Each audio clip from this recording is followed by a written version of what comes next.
हमारे द्वारा होना है, वो माहौल देना हमारे द्वारा होना है, वो निरंतरता के साथ देना है। तो उसी भावना से ये अपेक्षा करते हुए बजट बनाया गया है।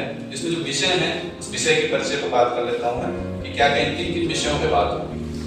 तो एक सत्र रहेगा हमारा मानवीय मूल्य, आखिर मानवीय मूल्य क्या है उसका एक परिचय चलेगा।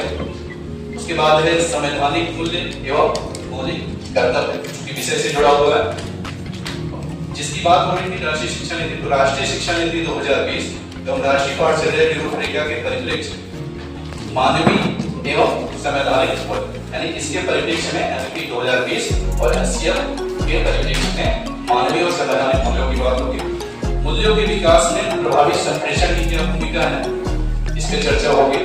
विद्यालय के संदर्भ में मानवीय एवं संवैधानिक मूल्यों को विकसित करने हेतु प्रमुख रणनीतियां क्या हो सकती हैं, उन रणनीतियों में बात होगी। हो सकता है बहुत अच्छा काम आप लोगों के द्वारा होगा, बाकी सौ लोग इस चीज को सुनेंगे, समझेंगे, जानेंगे। बाल अधिकार के संदर्भ में शिक्षा को समाज का उत्तरदायित्व, तो जैसे सबके अधिकार हैं ऐसे बच्चों के भी अधिकार हैं, उस अधिकार के संदर्भ में एक सत्र है। पाठ्य सहगामी क्रियाओं में विभिन्न मानवीय एवं संवैधानिक मूल्यों का समावेश है। पाठ्य सहगामी क्रियाएं हमारे विद्यालयों में होती हैं, वो उद्देश्य परक हो, वो संबंधित मानवीय और संवैधानिक मूल्यों से संबंधित हो, उस पर चर्चाएं रहेंगी। अंतर विषय संबंधों द्वारा मानवीय और संवैधानिक मूल्यों का समावेश है। विद्यालय एवं शिक्षा प्रबंधन, मूल्यों के विकास में परिवार और समाज की भूमिका, मूल्य के विकास में ध्यान एवं माइंडफुलनेस का। तो ये हमारे इस 3 दिवसीय जो भी शिक्षण है उसकी विषय वस्तु है।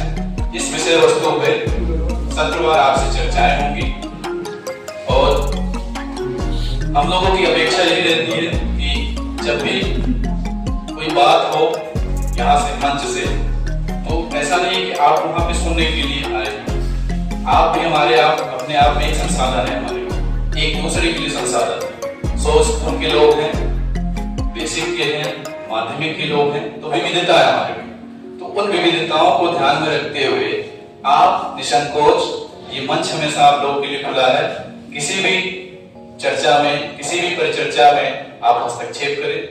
आपको लगता है अपनी बात को ये ऐसे नहीं ऐसे हो सकता है, या कुछ ऐसा कार्य जो आप अपने स्तर पे विद्यालयों में करते आ रहे हैं और लगता है कि वो चर्चा करना यहाँ पे प्रासंगिक है, वो दिखाने और जताने वाली बात नहीं है, क्योंकि कोई बात जब शेयर होती है, बातें हम जब जानते हैं तभी हम स्वीकारते हैं। और अपने समूह के बीच, अपने क्षेत्र विशेष से जुड़े हुए लोगों के बीच से जब बातें आती हैं तो ज्यादा रेलिवेंट होती हैं, ज्यादा प्रासंगिक होती हैं और ज्यादा व्यवहारिक होती हैं, और लगता है कि